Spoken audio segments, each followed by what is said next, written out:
Hello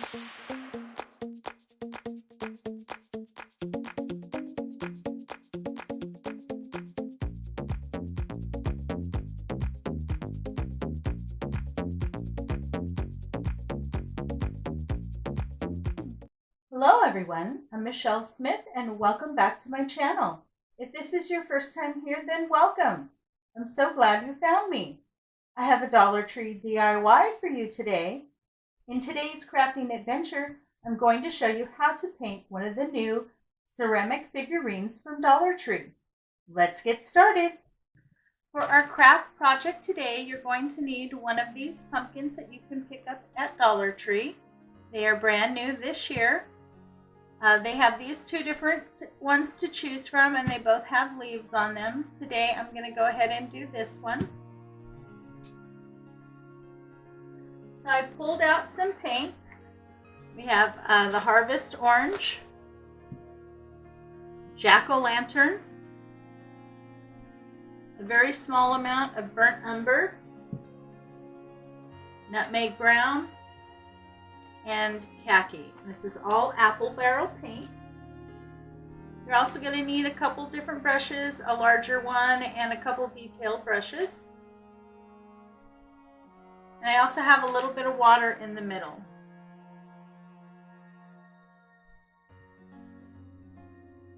Now the first thing I want to do is get my base painted, and I'm going to do your traditional orange pumpkin.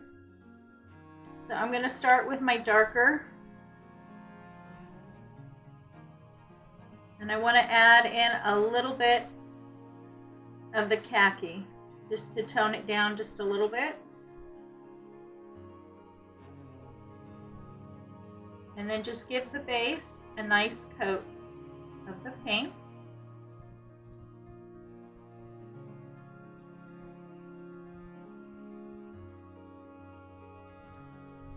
Little hair got in there.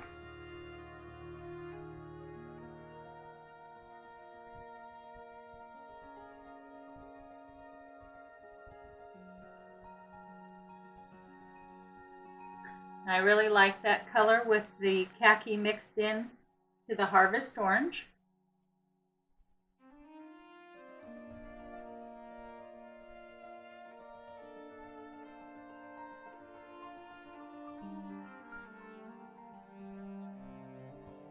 Now you can see your brush strokes, so you want to make sure that once you get the paint on there that you go through and you do clean strokes all the way through, so you don't see little bits like that.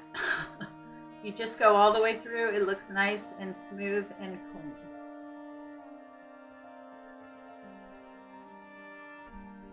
Okay, I'm going to finish getting my base done and then I'll be back. Now I got my base done. Now, as you can see, I didn't care if I got some of it on the leaves and everything. The leaves are the last thing that I'm going to do because they are the most detailed. So I'm not worried about that. This is acrylic paint. Acrylic paint goes right over and covers up whatever's under it, so I'm not worried.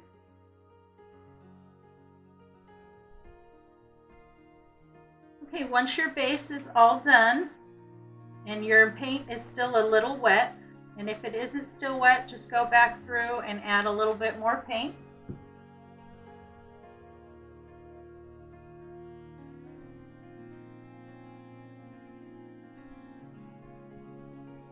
And then you want to take a little bit more of a detailed brush and a little bit of the nutmeg brown and some of the khaki. You don't want it quite as dark as the nutmeg brown. And then where the indentations are, just slightly go through and give it a little bit of color.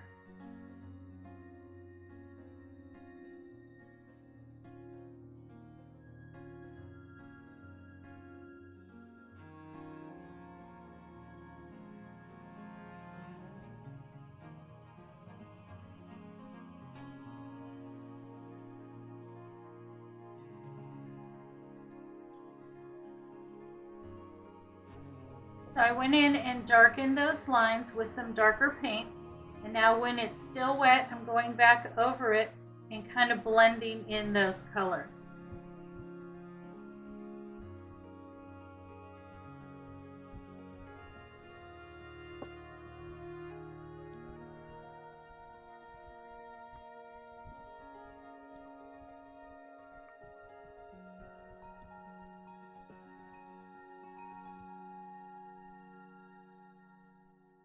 Okay, so I'm happy with my base. I'm going to set this aside and let it dry, and then we'll come back and move forward. So my base is nice and dry. The next thing I'm going to go ahead and paint here is the stem. And I'm going to paint that nutmeg brown.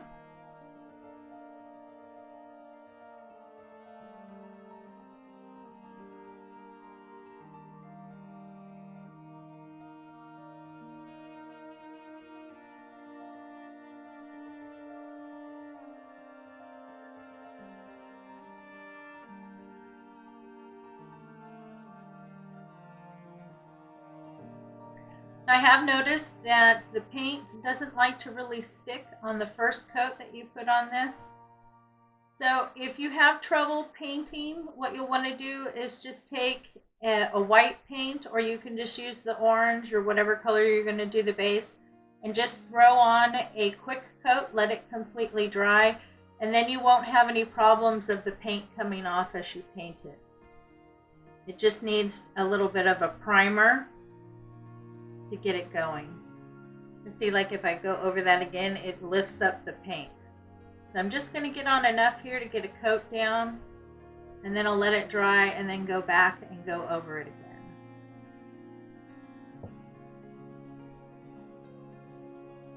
I pulled out some more colors to do the leaves. I have spring green, I have limeade, Kelly green, and King's gold. So while I'm waiting for my stem to dry, I'm going to put a base coat here on my leaves, and I'm going to go in with the Kelly green. And like I said, I just want to get a base coat on so that it makes it easier for me to paint it, because the paint doesn't want to stick.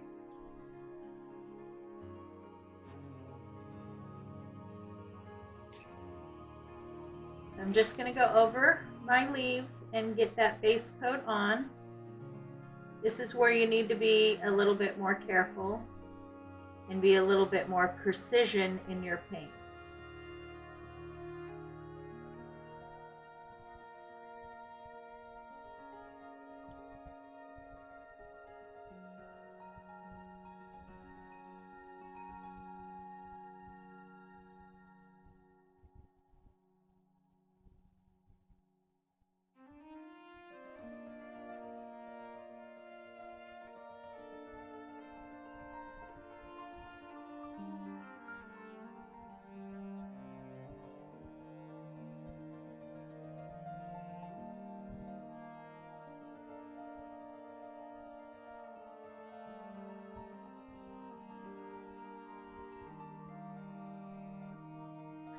So you can see around the edges where I had painted the orange, the paint sticks much better than it does on the raw white.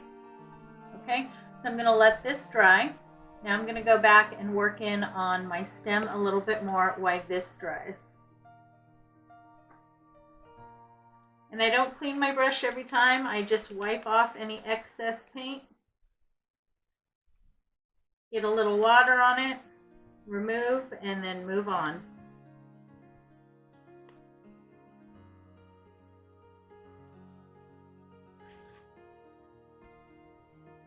I'm going to go back with the nutmeg brown and go over it one more time.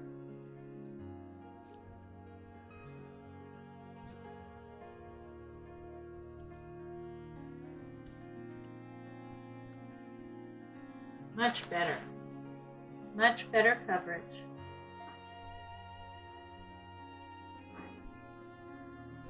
Now I'm going to take a very fine detailed brush and go into that burnt umber. Oh, I got green paint on there. Well, it's okay, I can touch that up. And then I'm just going to go in and add some darker lines.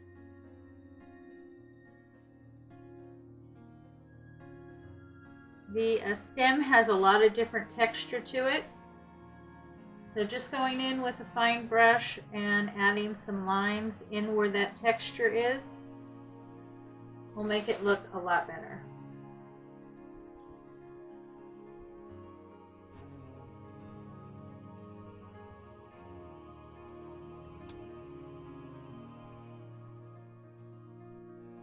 Okay, I'm going to let that dry and then we'll move forward. So my leaves are dry enough. I'm working on them. I did go back and cover up my little boo-boo on the back, and all I did was just mix the same colors and go over it. So here I want my leaves to look like they're kind of changing for fall. So what I'm doing is I'm just kind of dabbing my brush into a couple different colors of the green and then just patting it on because I want those colors to be mixed. And then I can go into a little bit of the yellow and then just kind of pat it on. And then it looks like it's variegated and it's started to change color.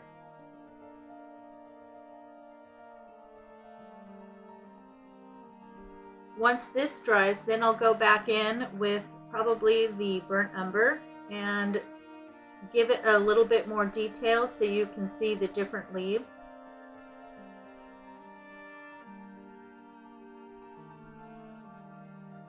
I'm just getting that color on and I don't want it to be perfect. That's why I'm just kind of patting it on so I can get that kind of variegated look.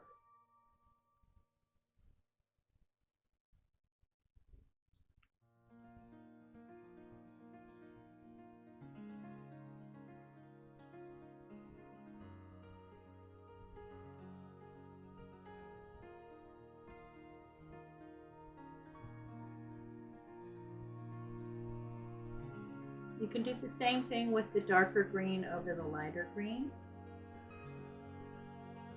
And then you can also add in a little bit of the brown. Just think of what colors are in normal fall leaves as they start to change.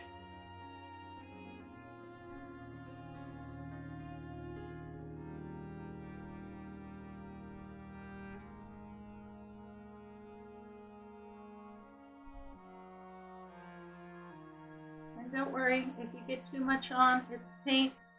You can go back over it.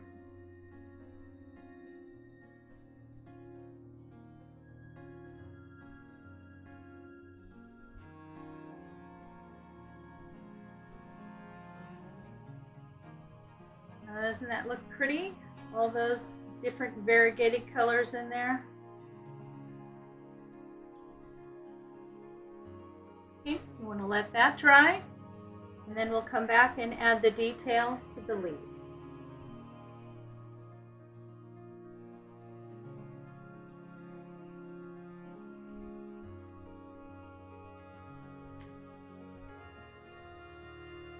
Everything is dry. I'm going to take a little bit of the khaki color and add some highlights now to my stem.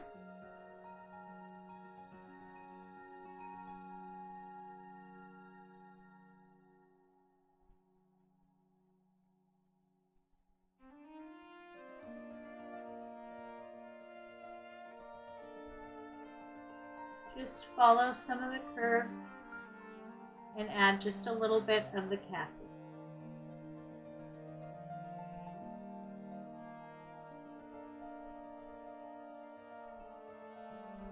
Just like that. Just adds a little bit more dimension. You can also go in and add in some more darker lines. It kind of blended with the nutmeg brown, so I'm going to add a little bit more.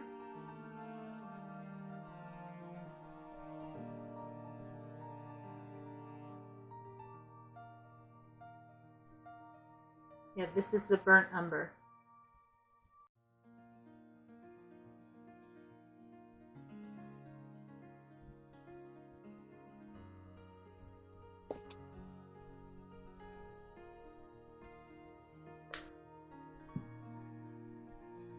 And now I'm going to go in with some burnt umber and do some detail work on my leaves. Now the leaves do have some creases and things, but I'm not going to follow those. I'm just kind of gonna do my own thing.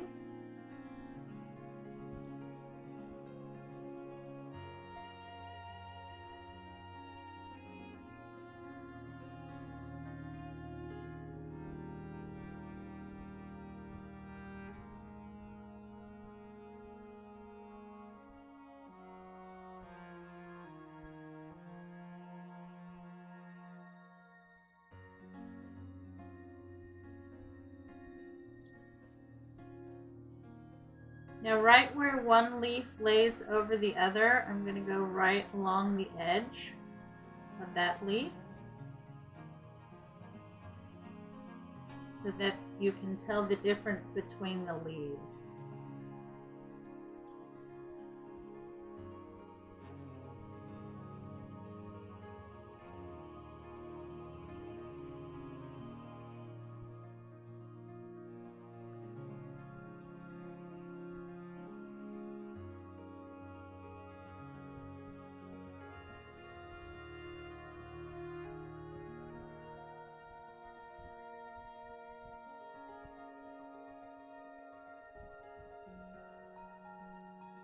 You can see how it brings out each individual leaf. So I'm going to go ahead and trace out the outside of each leaf, and I'll be right back. Okay, so I've gone and added my lines and outlined my leaves. Now I'm going in with a little bit of the color of the base, and I'm cleaning up any lines or anything where I kind of came out or I don't like, and lightening it up. I'm also going in and adding a little bit of orange to some of the leaves. Just going in, patting a little bit, doing some of the lighter, some of the darker. Just trying to get those leaves to look a little bit more fall.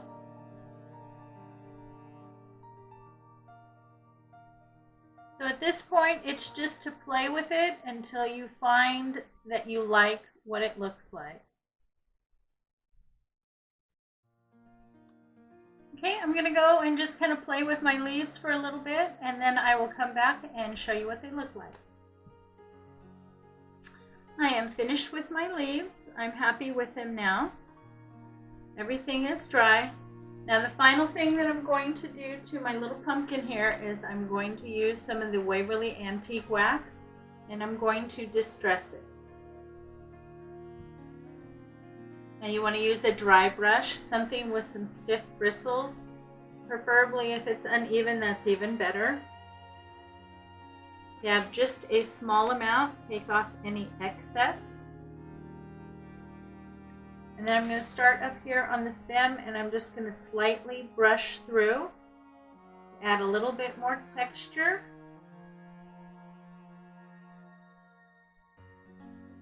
With that antique wax. And then I'm going to go around the pumpkin and do the same thing. Just kind of first start on the little indentations. And remember, a little bit goes a long way, so you don't want to have a lot on your brush. And start light, because you can always go back and add more.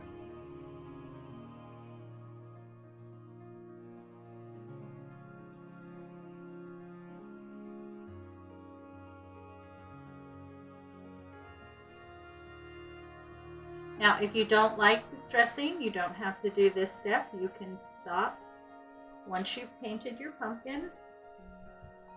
But this looks very kind of rustic to me, so I thought I would take it that step further and make it look very rustic.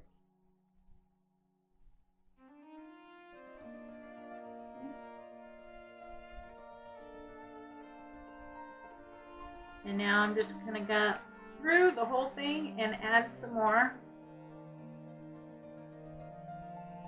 But as you can see, I have very little on my brush. Very little is coming off, and that's what I want. I don't want a whole lot.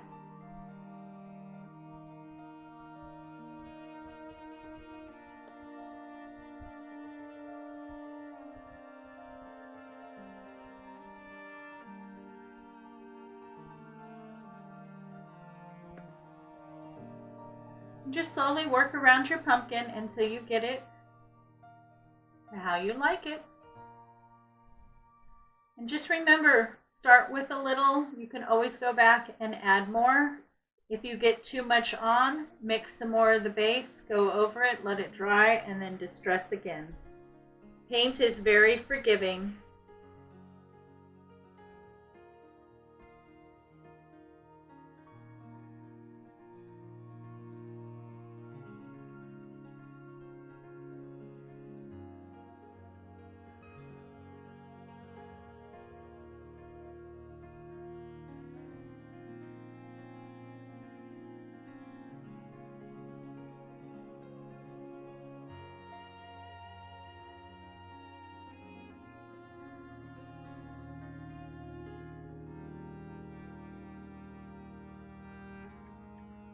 And there you go. We're all done. Well, I'm really pleased with how this turned out. This is easily customizable. You can paint the pumpkin any color that you want, and same thing with the leaves. If you like a monochromatic look, you can always paint it white and maybe just do the leaves and the stem slightly darker than the base. That would look absolutely gorgeous as well if you prefer farmhouse. Well, I hope you enjoyed today's tutorial. If you did, please give me a big thumbs up and show me some love in the comments. This really does help support my channel. Thanks again for stopping by. You know it's always a pleasure to see you. If you like craft tutorials and hauls, make sure to check these out. You have a great day, and I'll see you next time.